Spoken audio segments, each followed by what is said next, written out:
Esse sinal que Jesus realizou foi multiplicar pães, 5 pães e 2 peixinhos, para uma multidão de mais de 5.000 pessoas. Estavam longe de qualquer lugar que pudessem comprar alimentos. Aquela multidão vinha seguindo Jesus. O texto aqui diz, interessada nos sinais que Jesus estava realizando. Olha, diante daquilo, as pessoas ficaram maravilhadas, e não só maravilhadas, como eu falei, houve algumas reações. Versículo 15. Versículos 14 e 15.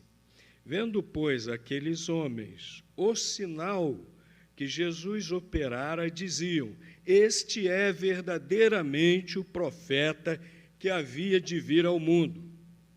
Percebendo, pois, Jesus que estavam prestes a vir, levá-lo à força para o fazerem rei, tornou a retirar-se para o monte, ele sozinho. Diante daquilo que Jesus fez, a multidão ali ficou maravilhada, dizendo: olha, esse aí é aquele que os profetas prometeram, é o profeta prometido. Vamos, aí alguns tiveram a ideia, vamos fazê-lo rei, vamos fazê-lo rei. Os judeus, na época de Jesus, não tinham um rei. Primeiro, eles foram um reino, assim vamos dizer, um reino vassalo, um reino fantoche do Império Romano.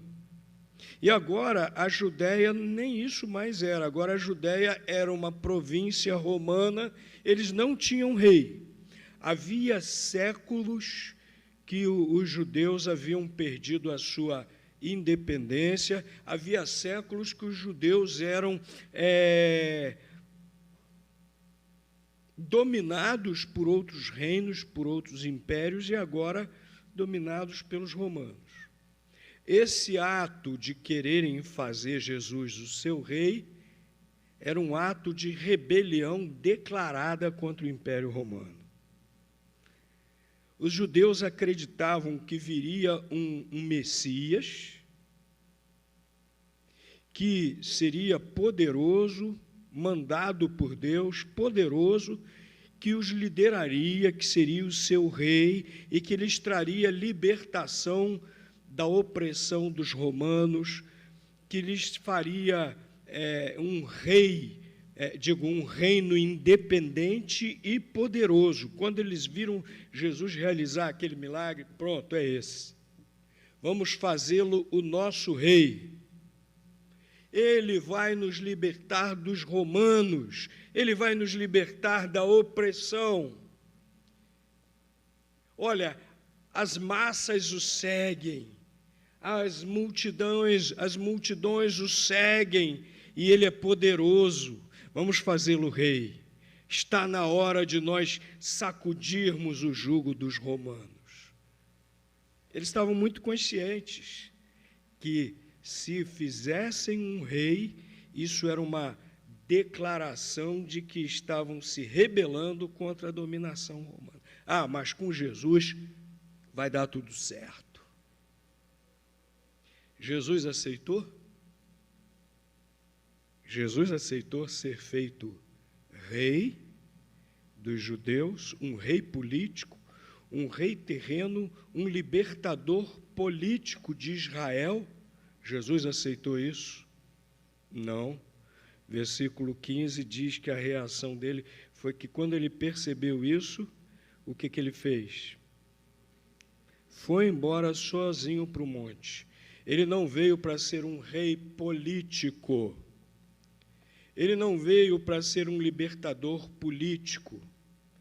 Ele não veio para criar nenhuma ideologia. Ele não veio para se envolver com política. Ele não veio para fazer um reino terreno. ele não veio trazer justiça social. Ele ensinou que nós devemos ser justos.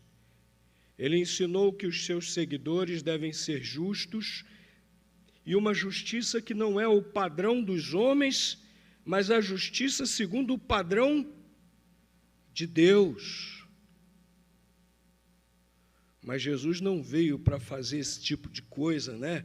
De uma luta de classes, judeus oprimidos contra romanos opressores. Não, ele não veio para isso, ele recusou. Ele não quis. Ele deixou muito claro que o seu reino não era um reino terreno, o seu reino não era um reino político. Evangelho de João, capítulo 18, versículo 36.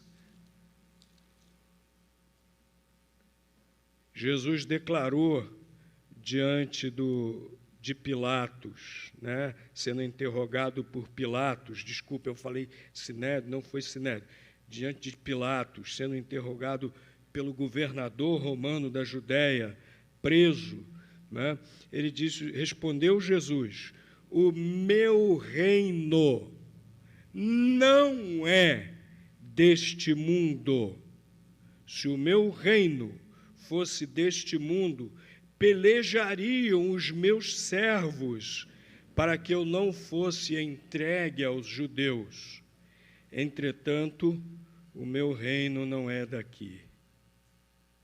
Jesus deixou muito claro que se ele quisesse fazer uma revolução para ser um rei ali da Judéia, isso aconteceria, os seus servos lutariam por ele, mas ele próprio não quis isso. Ele deixou muito claro, o meu reino não é daqui. Aquelas pessoas estavam procurando Jesus ali com finalidades políticas. E Jesus recusou. Ainda hoje há pessoas assim, que querem um Jesus que sirva às suas finalidades políticas, um Jesus que sirva às suas ideologias. Aí quem é da esquerda puxa Jesus para a esquerda, quem é da direita puxa Jesus para a direita. Jesus não é nem da esquerda nem da direita, Jesus é Deus. O seu reino não é deste mundo. O seu reino é um reino espiritual. Na casa de Zaqueu, Jesus declarou que ele veio buscar e salvar o que se havia perdido. Foi essa a missão do Senhor Jesus, buscar e salvar o que se havia perdido. Mas ainda hoje há pessoas que procuram a Jesus com essa finalidade. Há, por exemplo, a teologia da libertação. Não sei quantos já ouviram falar ou já leram os livros desses teólogos. Eles apresentam Jesus como o perfeito exemplo, o perfeito arquétipo, o protótipo do libertador social. Do libertador envolvido numa luta de classes que se colocou ao lado dos oprimidos. A teologia da libertação declara que o reino de Deus que Jesus veio trazer era a justiça social. Uma teologia procurando um Jesus político, procurando um Jesus ideologizado, segundo a dialética marxista. E há também aqueles que querem levar Jesus para a extrema-direita, né? Benito Mussolini, na Itália, lá no fascismo, tentou fazer isso. Tentou usar o catolicismo para colocar ao lado dele, para tentar embasar o fascismo que ele criou. Mas Jesus não é de ideologia nenhuma. Jesus não é político. Jesus é Deus. E Ele é quem deve governar cada coração. Ele deve reinar em cada coração.